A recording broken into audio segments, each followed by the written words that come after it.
지난 2001년 전주에서 특별한 축제가 시작됐습니다. 전주 세계 소리 축제인데요.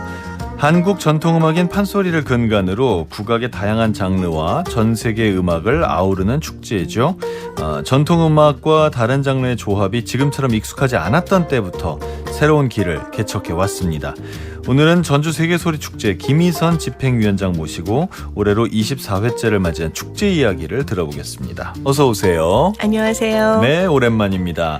지난 2023년에도 저희 문화시대에 출연해서 전주 세계소리축제를 소개해 주셨는데 그동안 어떻게 지내셨습니까?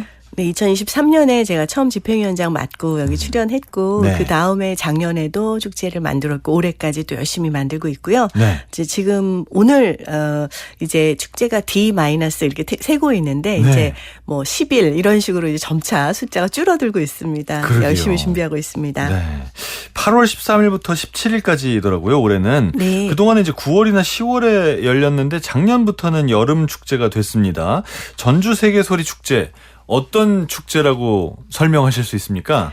네, 판소리를 세계화를 한다라는 의미로 만들어진 게 세계소리 축제였더라고요. 네. 많은 분들이 이제 세계소리, 그럼 세계소리가 중심인가? 또 소리란 무엇인가? 하면서 이제 소리에 대해서 여러 가지 의견들도 주셨는데요.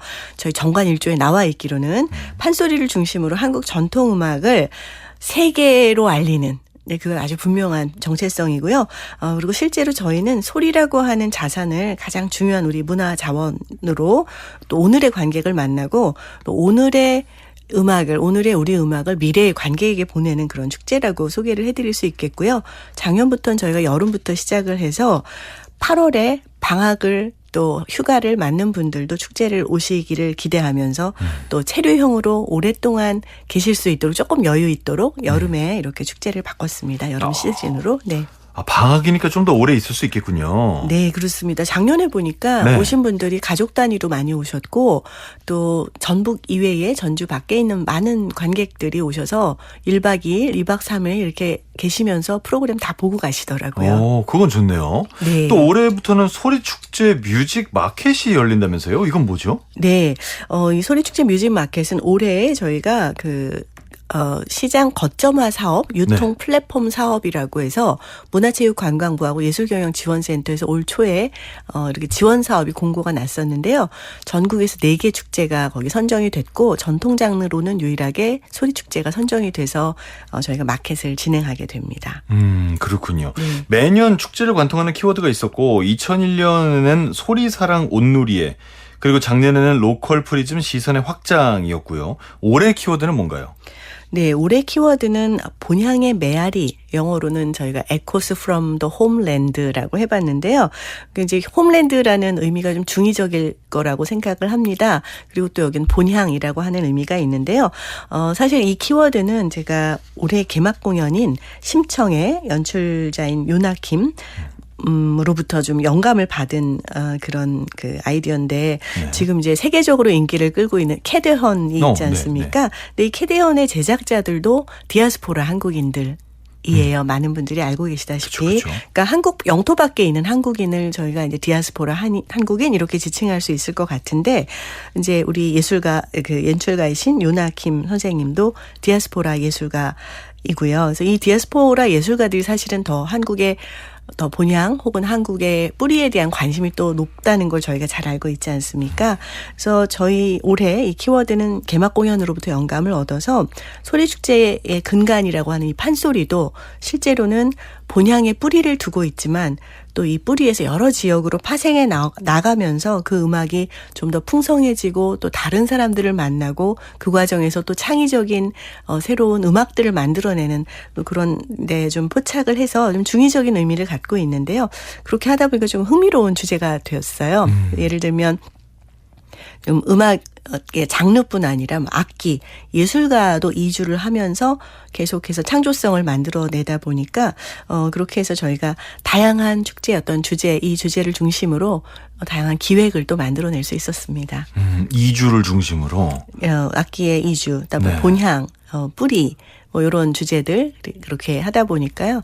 그렇게 만들어 줄 수가 있었습니다. 야, 이게 어떻게 해서 퍼져나갈지 굉장히 궁금한데요. 네. 그렇다면 이제 이걸 주제로 어떤 공연이 무대에 오를지도 관심이 갑니다.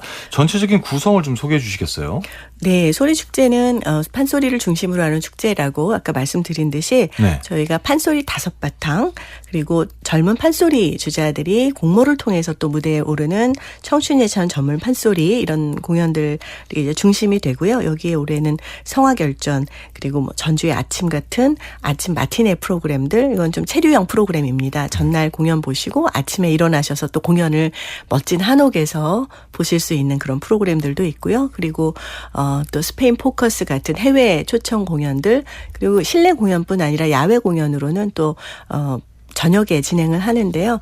소리 썸머 나이트라고 해서 많은 분들이 아시는 또 유명한 예술가들이 또 쓰기도 하고 이런 국내 공연, 해외 공연 그리고 실내 작품 중심의 공연 그리고 야외 공연 이렇게 크게 생각하시면 좋겠고 또 전주 지역의 좋은 장소성을 활용한 그런 지역들에서도 공연이 펼쳐집니다. 재작년에 오셨을 때도 야침 공연 얘기하셨는데 저는 그때도 참 야침 공연이 참 매력적일 것 같더라고요. 아침 공연 매우 인기가 많습니다. 그죠? 네. 그러니까 전날 공연을 보시고 네. 이제 그 감동을 가지고 돌아가셔서 아침에 일찍 일어나서 공연을 보러 오시는데 멋진 한옥에서 예술가가 준비를 하고 있는데 너무나 편안한 분위기에서 네. 그래서 많은 분들이 가장 좋아하는 프로그램이시기도 하고요. 그러다 보니 올해도 좀 새로운 공간, 아원이라는 공간에서 또 공연이 펼쳐질 예정이고요. 네. 그래서 저희는 지역의 다양한 명소들을 또 활용하는 공연을 해서 전주 소리축제만의 개성을 살린 그런 공연을 기획하고 있습니다. 그러니까요. 공간에서 느껴지는 감정도 있는데 거기서 음악까지 게다가 그걸 아침 시간에 이 모든 것들이 정말 특이하고 또 이 모든 것이 아우러지는 특별한 감정이 있을 거라고 생각이 됩니다. 전통 음악 특히 판소리하고 월드뮤직이 아우러지는 축제인데 그래서 이 전통 음악 소리꾼 선정에도 신경을 많이 쓰셨을 것 같습니다. 어떤 분들이 나오시나요? 네, 저희가 특별히 이제 판소리 5바탕은 네. 저희가 2013년, 2014년에는 80대 우리 판소리 국창 조상현 선생님, 신영희 선생님 이런 분들 모셨고요. 이제 조금씩 이제 연세가 좀 내려가고 있고요. 네. 그래서 지금 70대가 가장 올해는 연세가 많으신 명창이신데, 그래서 저희가 세대별로 해서 70대 60대, 50대, 40대, 30대 이렇게 해서 각각 그 시대를 대표하는 명창들 그리고 각각 다른 유파 5개 유파를 소개할 건데요. 첫날 남상일 수군가, 둘째 날은 이난초 선생님의 흥부가, 셋째 날은 윤진철 선생님의 적벽가 15일입니다. 또 넷째 날은 염경애 선생의 춘향가, 마지막 날은 김주리 선생의 심청가 이렇게 13일부터 17일까지 매일 한 분의 명창들이 전바탕, 완창 혹은 완창에 준하는 길이 한 3시간 정도의 공연을 펼치실 겁니다. 이분들이 파가 다 다르지 않나요? 네, 다 다른 유파에 속하는 판소리이시고요. 네. 또 그러면서도 저희는 이제 5바탕을 선보이는 게 중요해서 이제 이렇게 5바탕 그리고 또 젊은 판소리도 5바탕을 공모로 선정이 됐어요. 그래서 저희 축제에서는 항상 판소리 10바탕 완창을 들을 수 있는 곳이다. 와. 이렇게 말씀을 드리기도 합니다. 각각 다른 유파에 속한 명창들의 소리를 좀 비교하면서 들을 수 있는 좋은 기회가 되기도 하겠습니다. 네. 자, 전주 세계소리축제의 대표 브랜딩 공연 판소리 5바탕의 관람권을 저희가 선물로 준비를 했습니다. 8월 15일 윤진철의 적벽가 그리고 8월 16일 염경애의 춘향가 공연입니다. 오후 3시 한국소리문화의 전당 연지홀에서 관람이 가능합니다. 방송 중에 샵 0302 문자메시지로 신청해 주시면 공연별로 5분씩 선정해 1인 2매 관람권 드립니다. 문자메시지 보내주실 때는 원하시는 공연과 신청자 성함을 꼭 적어주시기 바랍니다. 짧은 글은 50원, 긴 글은 100원의 정보 이용료 부과됩니다. 귀한 분들 한 자리에 모셨는데 이분들이 공연만 하는 게 아니라 마스터 클래스를 진행한다고 하더라고요. 네. 이거는 좀 저희가 한편으로는 해외에서 유수의 페스티벌들이 또 이런 마스터 클래스를 하면서 네. 실제로 전공자들이 유명한 선생님들에게 이렇게 소리를 직접 배울 수 있는 그런 기회를 갖고 있지 않습니까? 그래서 네네. 저희도 이제 그런 차원으로 축제 안에 또 하나의 축제처럼 마스터 클래스를 진행할 건데요.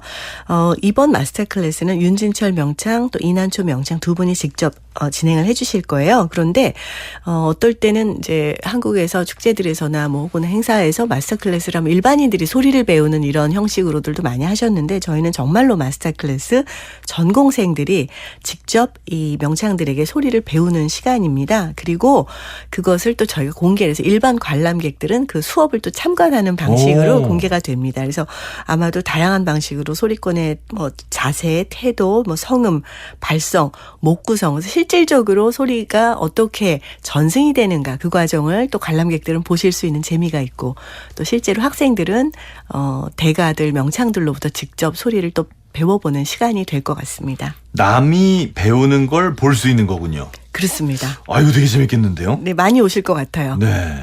자, 전주 세계 소리 축제의 스펙트럼이 굉장히 넓습니다. 이 전통의 본질을 지키면서도 현대적인 것까지 다양하게 소리를 전하고 아우르고 있는데 이번 축제에서 가장 중점을 둔 부분은 어떤 것들인가요? 이번 축제 이제 주제도 본향이라고 하는 네, 주제. 본향. 그리고 본향.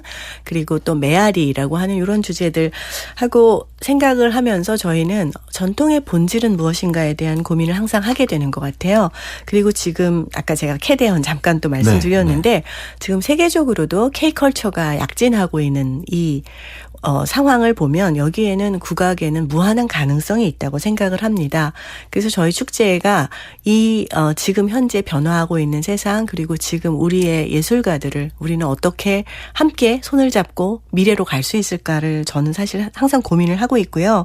그래서 축제에서 가장 중요하게 생각하는 어떤 그 본질적인 것은 무엇인가. 그래서 저희는 축제에서는 예술성 그리고 또 하나 동시에 축제이기 때문에 가질 수 있는 축제성. 아까 말씀드렸던 아침 공연 같은 것들도 오신 분은 전날 공연 보고 아침에 또 보고 낮에는 판소리 명창 3시간짜리 완창을 보고 저녁에는 또 야외 공연을 보고 이렇게 1박 2일, 2박 3일을 스테이 하시는 동안 느끼게 되는 그 전통음악에 흠뻑 빠져드는 그런 경험들을 저희는 함께 드리고 싶은 생각이 있어요. 그래서 전통음악의 미래를 축제가 함께 끌고 갈 수 있는 것에 대한 고민을 항상 하고 있고 그것이 소리축제가 지금 해야 하는 일을 방향을 찾아주는데 큰 도움을 줍니다. 자, 그럼 축제를 이제 하루하루 좀 곱씹어 보겠습니다. 일단 첫날부터 볼게요. 개막 공연이 이제 제일 중요하지 않습니까? 축제의 문을 여는 상징적인 의미도 좀 있고요. 그렇습니다. 이 개막 공연이 기획 단계부터 아주 큰 관심을 모았다고 들었습니다. 국립극장과 공동 제작을 했어요. 심청. 직접 소개를 좀 해주시죠. 네, 지금 뭐 이미 그 한국의 공연 예술계에서 가장 핫해 난리 많은 났죠. 분들이 관심을 갖는 화제작이고요. 그죠. 사실은 그 결과물에 대해서는 저희도 상당히 궁금하고 있습니다. 네, 말씀드린 것처럼 국립극장, 국립창극단에서 공연을 하시고요. 저희가 8월 13일과 14일 이틀 동안 전주 세계 소리축제에서 그야말로 세계 초연을 하게 됩니다. 우리가 보통 심청을 생각할 때는 효녀 심청이라고 또 스스로 자기 희생을 했던 심청의 이야기 그리고 이 심청을 모든 사람들이 사실은 존중하고 존경하고 이런 스토리가 중심이었다면 아마도 이번의 심청은 자신의 목소리를 가지고 있는 잊지 못한 어떤 억압을 당했던 이 땅의 모든 사회적 약자, 그러니까 희생당했던 어린 소녀로서의 심청에 대한 어떤 우리의 다른 관점을 갖게 되는 그런 작품이라고 말씀을 드리는 게 맞는 것 같고요. 네. 한편으로는 이제 저희가 그 오페라에서는 흔히 이미 매우 보편화되어 있는 레지테아타라는 개념으로 연출과 해석이 들어간 새로운 심청의 모습을 볼 수 있을 것 같고요. 현대적 해석이라고 이야기할 수도 있겠지만 사실 심청이라는 텍스트 자체는 연출가의 말에 의하면 매우 보편적인 인류의 어떤 그런 약자들의 이야기를 담고 있다. 그래서 심청은 우리의 이야기이기도 하지만 한편으로는 매우 세계적인 공감을 가질 수 있는 그런 작품이라고도 얘기를 했습니다. 그래서 저희도 아주 기대를 하고 있고 특히 전통에서는 전통에서 오랫동안 우리에게 전승되어 온 텍스트를 새로운 방식으로 해석하는 일에는 아직은 조금 주저하게 되는 일이 있는 것 같아요. 그런 차원에서 이 작품은 한편으로는 매우 획기적일 수도 있을 것 같고 그래서 기대를 하기도 하고 또 그러면서 새로운 어떤 미래의 하나의 역사적인 어떤 현장이 되지 않을까라고 생각하고 있습니다.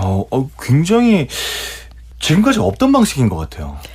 아무래도 한국에서 기존의 텍스트를 완전히 트위스트하는 일은 좀 쉽지는 않았던 것 같습니다. 그러니까요. 네. 예, 그래서 더 기대가 되기도 하고 이 요나킴을 포함해서 제작진하고 출연진이 굉장히 화려합니다. 네, 그렇습니다. 네. 요나킴은 많은 분들이 오페라계에서는 또 이미 많은 분들이 알고 계시는 분이기도 한데요. 네. 극본과 연출을 이번에 맡으셨는데 독일 중심으로 유럽에서 활발하게 활동 중이신 분입니다. 지금 그러니까 독일 만하임 국립극장의 상임 연출이시기도 하고 또 세계적인 오페라 작품을 연출하면서 2017년에는 오페라 전문지 오펜펠트에서 올해의 예술가로도 선정된 바 있고 또 2020년에는 독일에서도 매우 이제 권위 있다고 알려진 파우스트상 후보에도 이름이 오른 적이 있고요. 또 작년에는 한국에서 국립오페라단 타노이저 연출로 매우 호평을 받은 바가 있습니다. 그래서 그러한 요나킴 그리고 저희가 대화를 나눠보면 이분은 원래 연극학과 미학을 전공하셔서요.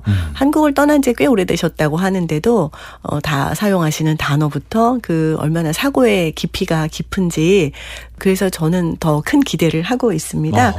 네, 그리고 또 그 외에도 저희 작창으로는 한승서 선생님이 함께 해주시고요. 그리고 이제 너무나 많은 분들이 사랑하시는 국립창극단의 간판 스타이신 김존수 유태평양 출연하시고 또 김우정 그리고 김유리. 근데 여기 이제 김유리 씨는 올해 저희가 오픈 캐스팅으로 선발한 국립창극단 단원이 아닌 분이 함께 또 참여를 합니다. 이거는 이제 소리축제가 함께 하면서 이렇게 저희가 진행을 하게 된 것이고요. 그래서 그 외에도 지금 사실은 뭐 그 세계적으로 유럽에서 가장 그 유명하시다고 하는 최고의 연출진이 그 함께 무대 디자인, 의상 디자인, 조명 디자인으로 함께 참여를 하시게 됩니다. 정말 캐스팅도 그렇고 나오시는 분들도 그렇고 너무너무 쟁쟁한 분들이 다 나오셔가지고 그 출연진들만으로도 기대하시는 분들이 굉장히 많지 않을까 싶습니다. 작년에 개막 작품도 아주 반응이 좋았어요. 이 잡색 X였는데 농악 유네스코 등재 10주년을 기념해서 직접 제작한 대작이었지 않습니까? 네. 이렇게 대작을 제작을 하면 뭐 소리꾼 한 명, 밴드 한 팀 올리는데도 많은 어떤 제작 과정이 들어가면서 어떤 공도 많이 들어가고 기획도 많이 들어가고 신경 쓰이는 일이 아무래도 많을 수밖에 없지 않습니까? 네. 뭐 제작 과정도 복잡하고 예산도 많이 필요하고 그럴 텐데 이렇게 제작 작품을 계속해서 적극적으로 선보이시는 이유는 뭔가요? 저희가 소리축제가 그동안 이제 지역에서 축제를 하다 보니 많은 분들이 지역 축제라고 생각하시는 분들도 계셨어요. 그런데 소리축제는 공연예술제이거든요. 그래서 공연예술제로서의 어떤 정체성을 좀 선명하게 하자라고 선언을 한 것이 2022년, 21년, 22년부터였던 것 같은데 네. 그럼에도 불구하고 여전히 많은 분들은 소리축제에 대해서 좀 아직도 정체성 문제를 얘기를 하신다거나 뭐 이런 일들이 있어서 저희는 좀 소리축제가 공연예술제다. 이걸 좀 선언하는 작업들이 필요했습니다. 그리고 그 해에 저희가 주제가 로컬 프리즘이었고 전북을 상징하는 예술 작품이 판소리 외에 무엇이 있나 봤을 때 또 농악이라고 하는 우리 보통 풍물굿이라고도 하는 네. 이 장르가 매우 대표적인 장르이기도 한데 이 작품 장르 풍물이 됐건 농악이 됐건 많은 분들이 생각할 때 보통 우리가 얘기하는 클리셰 네. 그러니까 농악을 안 해본 분이 없잖아요. 뭐 그렇죠. 특히 지역에서는. 네네네. 그러다 보니까 그분들이 생각하는 어떤 그 정형적인 틀이 늘 있는 것 같아요. 그래서 그거를 좀 새롭게 무대 작품으로 올렸을 때는 어떤 우리가 재해석한 혹은 현대적인 혹은 당대적인 동시대적인 해석이 가능할까에 대해서 질문을 좀 던져보고 싶었고 그것이 궁극적으로 소리축제의 정체성을 좀 더 살려줄 것이라고 생각했고 무엇보다도 저는 지역의 예술가들을 좀 주인공을 만들고 싶었어요. 그래서 그런 작품을 만들어 봤고요. 말씀 주신 대로 쉽지는 않았지만 그 과정에서 지역의 예술가들과 소리축제도 많은 부분 성장을 했다고 생각하고 또 서울 공연이나 해외 공연도 좀 추진하고 싶은 생각도 있습니다. 제작을 하면 아무래도 그때의 그 장소나 그 시기에 딱 맞는 작품을 할 수 있다는 게 가장 크게 장점으로 작용할 것 같긴 합니다. 네. 그리고 또 주제를 반영한 작품을 저희가 어디서 가져오기보다 저희가 제작을 하게 되면 그 메시지를 좀 더 선명하게 전달할 수도 있을 것 같고요. 네. 자, 음악을 한 곡 들어보고 계속 얘기를 했으면 좋겠는데요. 어떤 곡을 한번 들어볼까요?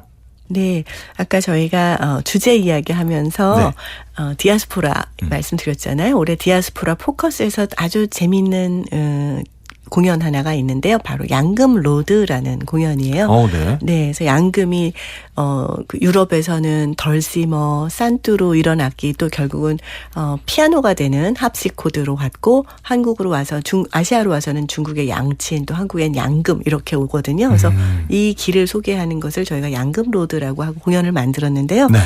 양금 윤은화 씨가 함께 할 겁니다. 그래서 그 곡을 한번 들어보고자 합니다. 양금의 윤은화 씨의 무희 한번 들어볼까요? 알겠습니다. 여러분 함께 감상하시죠. 무희입니다. 양금 연주의 윤은화입니다. 무희였습니다. 양금 연주의 윤은화였습니다. 이번에 양금 로드라는 무대를 함께 꾸며주신다고 합니다. 자, 오늘은 음악 인류학자이자 전주 세계소리축제의 집행위원장인 김희선님과 함께 하고 있습니다. 전주 세계소리축제의 대표 브랜딩 공연 판소리 5바탕 관람권 신청받고 있습니다. 여러분을 초대하는 공연은 8월 15일 윤진철의 적벽가, 8월 16일 염경의 춘향가입니다. 오후 3시 한국소리문화의 전당 연지홀에서 관람 가능합니다. 방송 중에 샵 0302 문자메시지로 신청해 주시면 공연별 5분 선정해서 1인 2매 관람권 드립니다. 문자 보내주실 땐 원하시는 공연 제목과 신청하시는 분 성함을 꼭 적어주시기 바랍니다. 짧은 글은 50원, 긴 글은 100원의 정보 이용료 부과됩니다. 자, 앞서서 전주 세계소리축제에서 선보일 판소리 공연과 개막 공연을 소개를 해주셨는데 다양한 창작 공연도 함께 무대에 오른다고 들었습니다. 특히 이제 김일구류 바이올린 산조라는 공연이 있더라고요. 네. 바이올린 산조. 궁금하시죠? 이름이 굉장히 특이합니다. 이거 뭐죠? 네, 실제로 바이올린으로 네. 산조를 연주하는 건데요. 바이올린으로요? 네, 이게 네. 아마 아마 앞서 말씀드렸던 저희 디아스포라 본향의 메아리 기획과 매우 큰 관계가 있는 또 기획 작품 중에 하나인데요. 김밀구 선생님 아쟁도 하시고 소리도 하시고 아마 많은 분들이 다 알고 계실 거예요. 김밀구 선생님께 오래된 제자가 한 분 계셨으니 바로 미국에서 활동하는 역시 디아스포라 연주자인 박소연 선생님이신데 이 박소연 선생님은 바이올린을 하지만 이제 미국에서 살면서 정체성에 관심을 갖게 되셨겠죠. 한국인으로서. 그러면서 김일구 선생님께 와서 전주에서 아쟁산조를 배우시고 그 아쟁산조를 바이올린으로 연주를 하는 분입니다. 그러니까 저희 이번에 그 디아스포라라는 본향의 메아리 주제에도 잘 맞지만 또 한편으로는 우리는 그간 한국 음악을 외래 음악을 한국 음악 악기로 연주하는 경우들은 많이 보셨을 거예요. 이전에도 비틀즈 같은 걸 가야금으로 연주한다든지 뭐 이런 일들은 봤지만 이제는 바이올린이나 기타나 이런 다른 악기들이 또 한국의 산조, 한국의 양식을 얻는 이런 실험들, 이런 일들을 근데 실험으로 끝나는 게 아니라 실제로 이분은 미국에서 공연도 많이 하고 계시고 그래서요. 이 선생님께 배운 이 아쟁산조를 바이올린 산조로 한 것을 저희 소리축제에서 김일구 명인의 이제 즉흥 아쟁산조 그리고 또 바이올린 산조 그리고 또 즉흥 가야금 산조 마지막에 시나위까지 하는 이런 공연으로 준비를 하고 계십니다. 저희도 궁금합니다. 그러게요. 진짜로 그 서양의 어떤 음악들을 우리나라 악기로 연주하는 거는 뭐 저도 많이 들었고 좋아하기도 하고 그러는데 우리나라의 음악을 서양 악기로 연주하는 거는 생각해보니까 들어본 적이 있나 하는 생각이 드네요. 그래서 저는 이제는 이렇게 한인 디아스포라들이 본향의 음악에 혹은 본향의 문화에 더욱 관심을 갖는 이런 것들은 뭐 K 문화의 어떤 자부심의 어떤 그 정도가 이제는 많이 달라졌다고 생각을 하고요. 그리고 그런 것들이 어떻게 보면 더 바람직한 방향이라고 생각을 하는데 그래서 소리축제에서 이런 무대를 통해서 많은 분들께 소개하고자 합니다. 지금 이런 걸 묶어서 아까부터 계속 본향, 메아리 이런 말씀을 하시는 거군요. 이제 좀 이해가 가시죠? 이게 연결이 된다는 느낌이에요. 네. 이렇게 연결이 되는구나라고 뭔가 깨달음이 있다고 해야 될까요? 네. 그래서 함께 좀 고민해보자는 지점이고요. 그것을 저희가 기획적으로 풀면서 그런 우리와 함께 이런 메시지, 이런 이야기들을 다 담아주실 수 있는 예술가들을 모신 셈이고요. 또 저희가 생각하는 이런 어떤 디아스포라적인 속성이라고 하는 것은 단순히 이주를 통한 혹은 뭐 다른 악기로 연주하는 이런 형태뿐 아니라 저희는 좀 더 그걸 확장적으로 보고 있는데요. 이번에 하는 것 중에 하나는 또 그 신민요 산조를 지순자 선생님이 연주하시는 무대가 있어요. 네. 근데 지순자 선생님은 많은 분들이 아시다시피 성금연 선생님, 지영희 선생님의 따님이시고 네.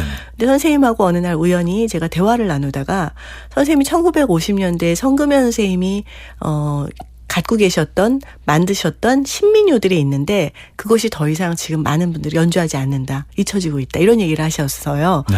근데 그거를 실제로 병창으로도 얹어서 노래할 수 있는 거였다. 이렇게 하셔서 그 50년대에 했지만 지금은 잊혀진 그 음악들을 다시 복원해서 선생님의 기억 속에 있는 음악들을 가야금 병창으로 또 한편으로는 1930년대에 유행했던 선양합주라고 조선의 선자, 양은 양악.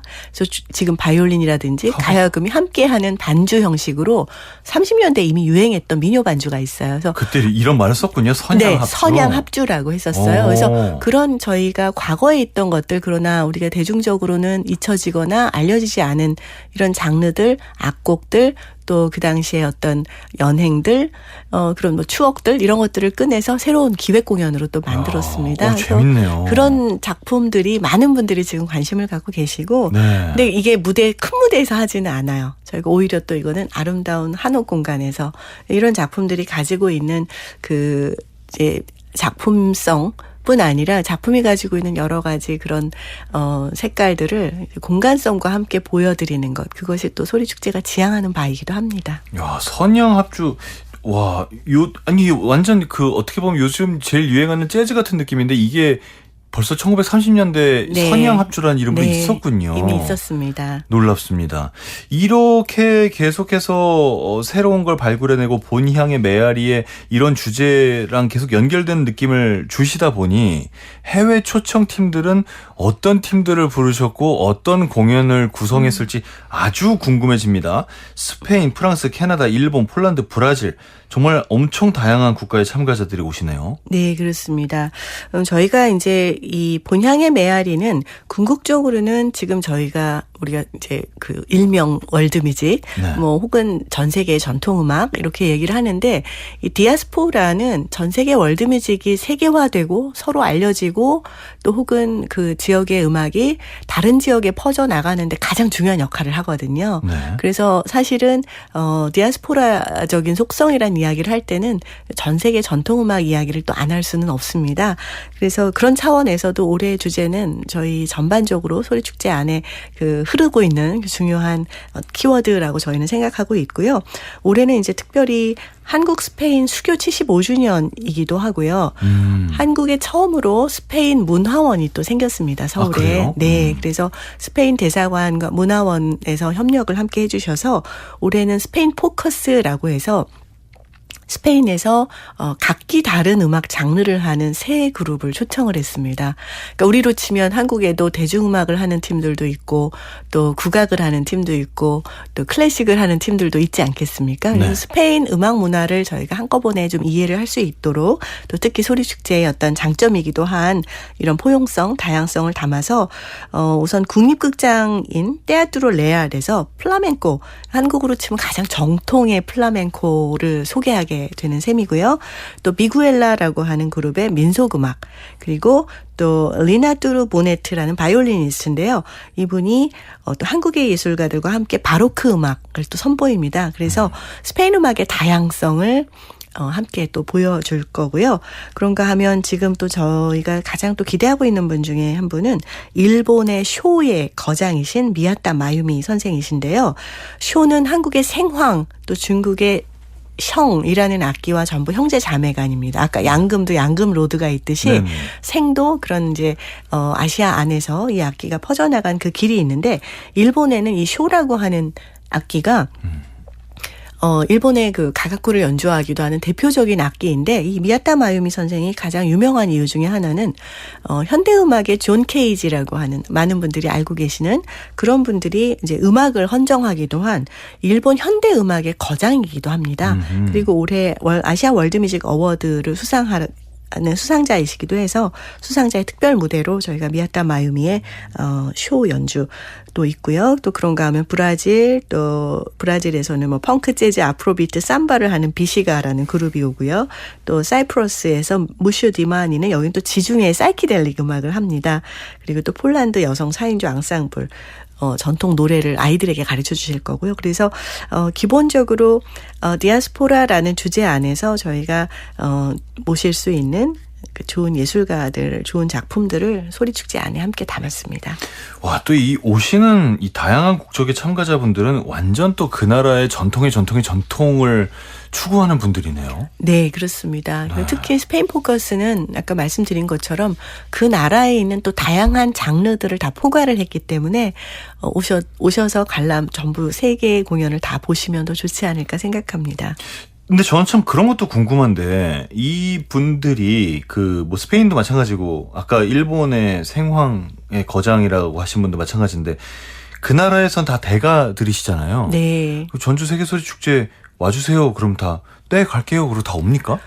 소리축제가 많이 알려졌습니다. 생각보다. 그래요? 그래서 네, 예전에 저희가 월드뮤직 어워드 25개 전 세계 25개 월드뮤직 어워드에 선정된 적도 있었고요. 네네. 특히 아시아를 대표하는 월드뮤직 축제로 해외에는 또 알려져 있기도 하고요. 네.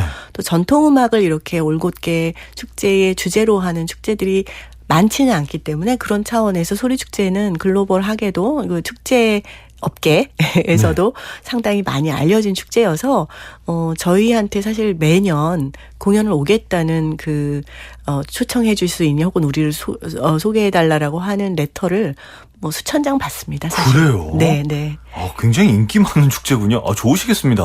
네, 저희가 오히려 거절해야 되네요. 그렇죠. 그래서 예산이 많지 않아서 많이 못 모시는 게 죄송할 따름이죠. 와, 오히려 굉장히 어려운, 사실 거절이 더 어렵지 않습니까? 오히려 어려운 일을 네. 하셔야 되는군요. 거절을 하는 방법은 저는요. 네. 내년에 모실까 합니다. 이렇게 합니다. 내년에 죄송합니다. 그러니까 그게 참 어려운 건데. 고생하시겠습니다. 그것도 나름 정말 힘든 일이니까요. 알겠습니다. 해외 아티스트들 이렇게 해서 국내에 소개하는 동시에 이제 국내 아티스트들을 또 해외에 소개하는 어떤 이런 막중한 업무를 동시에 진행을 하고 계시는 건데 이제 앞서서 이제 소리 뮤직 마켓 소리넥스트를 살짝 언급을 해주셨잖아요. 이거는 어떤 사업인가요? 어떻게 진행이 되는 겁니까? 앞서 잠깐 말씀드렸다시피 2025년 장르별 시장 거점화 지원 사업에 선정이 되면서 저희는 이제 축제의 외연을 확장할 수 있는 너무 좋은 기회이고요. 네. 또 한편으로서 한국 음악의 유통 플랫폼으로서 새로운 역할을 부여받은 셈이라고 생각합니다. 그래서 그것을 잘 해내야 될 것인데요. 그래서 전통 예술을 이제 이 장르를 기반으로 하는 예술 단체 혹은 개인 심지어 또 젊은 이제 그것을 하고 싶은 분들 다 포괄이고요. 국내외 시장에 진출할 수 있도록 작품 유통 그리고 또 한편으로는 실질적인 협업 이런 것들을 촉진할 수 있는 그런 하나의 장을 만들어 드리려고 합니다. 그래서 저희는 좀 공연 예술계에서 전통의 유통 시장을 지속 가능한 생태계로 구축하고자 하는 생각을 가지고 있고요. 이것이 아까 말씀드린 것처럼 글로벌하게 K-컬처의 가능성이 많이 보이고 있는 지금 이제 이렇게 물이 들어올 때 노를 저어줘야 되지 않겠습니까? 그렇죠. 그럼 누군가는 그 노를 열심히 저어서 배에 탄 사람들을 저쪽 섬으로 혹은 저쪽의 지역으로 저쪽 땅으로 옮겨드려야 하는데 그 역할을 소리축제가 하고자 하는 것이고요. 그래서 저희가 이 사업 안에서는 기획형 쇼케이스 또 공모형 쇼케이스 거기에는 국내외 전문가 토크, 팸투어, 네트워킹 진행 이런 일들을 하는데 올해 저희가 초청하는 해외 전문가는 이미 폴란드, 캐나다, 중국, 미국, 영국, 홍콩, 대만에 계시는 축제 감독, 프로덕션 대표, 에이전시 또 기관이나 극장의 대표들이 오십니다. 그래서 물론 그리고 거기에 이제 국내 유통 전문가들도 함께 참가를 하십니다. 전 지역에서 오시는데요. 그래서 이거는 올해 반드시 쇼케이스에 참여하는 아티스트들만 해당되는 것은 아니고요. 실제로 앞으로 나는 해외 사업을 좀 진행하고 싶거나 혹은 해외 정보를 알고 싶으시거나 이런 분들은 축제에 오시면 저희가 부스도 차려놓았기 때문에 본인들의 정보를 가지고 오시면 저희가 홍보해드리고요. 또 직접 이분들을 만나고 싶으시면 축제에 오시면 저희가 계속 만나실 수 있는 계속 그 자리들이 있습니다. 그래서 그런 축제가 플랫폼이 되는 그런 사업으로 저희가 지금 진행하고 있습니다. 연결고리가 되겠군요. 이번 네. 축제 이후에도 계속해서 서로 연결하고 연락할 수 있는 그렇습니다. 굉장히 중요한 자리가 되겠네요. 네. 자, 이렇게 해서 전주 세계소리 축제가 아주 멋지게 열리게 될 텐데 여기에 참여한 관객들에게는 즐거움을 주고 또 무대를 꾸며주는 예술가들에게는 새로운 기회도 되고 영감을 주는 그런 시간이 될 텐데 이런 역할을 강화할 수 있도록 학술 포럼도 아주 다양하게 준비 중이시라면서요?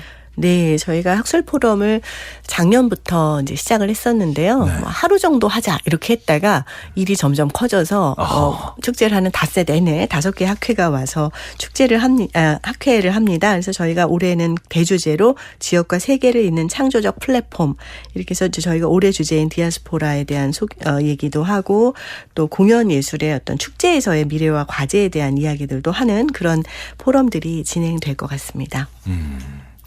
이 축제가 끝난 뒤에도 예술가들끼리 서로 연결되고 아까 말했던 이런 이쪽 사업을 하시는 분들끼리도 다 연결되는 모습을 보면 굉장히 뿌듯하실 것 같습니다. 지난 3년 동안 이 일을 하시면서 좀 기억에 남는 경험이나 그런 순간들이 있으셨나요? 네, 저희는 실제로 해외에서 매우 유명한 예술가들이 이제 한국에 오셔서 한국의 판소리 연주자하고 공연을 만드셨는데요.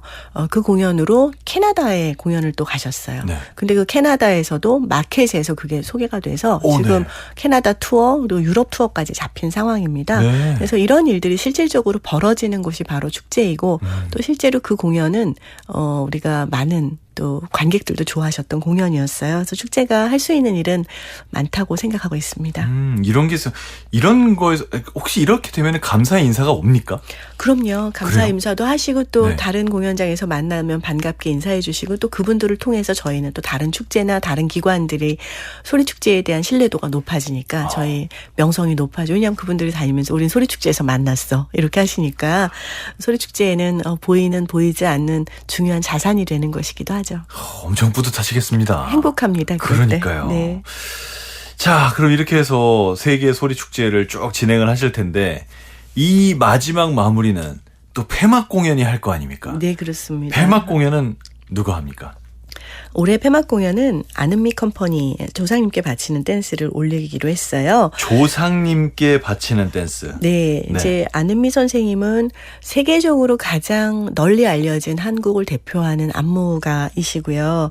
그런데 이제 특별히 이 작품을 저희가 올해 폐막 공연으로 모시게 된 이유는 특히 이제 이 작품은 전국을 돌면서 만나는 할머니들의 몸짓, 춤추는 몸짓을 담아낸 하나의 기록이고 그것이 어떻게 보면 20세기를 증언하는 그런 작품이기 때문에 주는 그 강한 울림 때문이기도 한데요.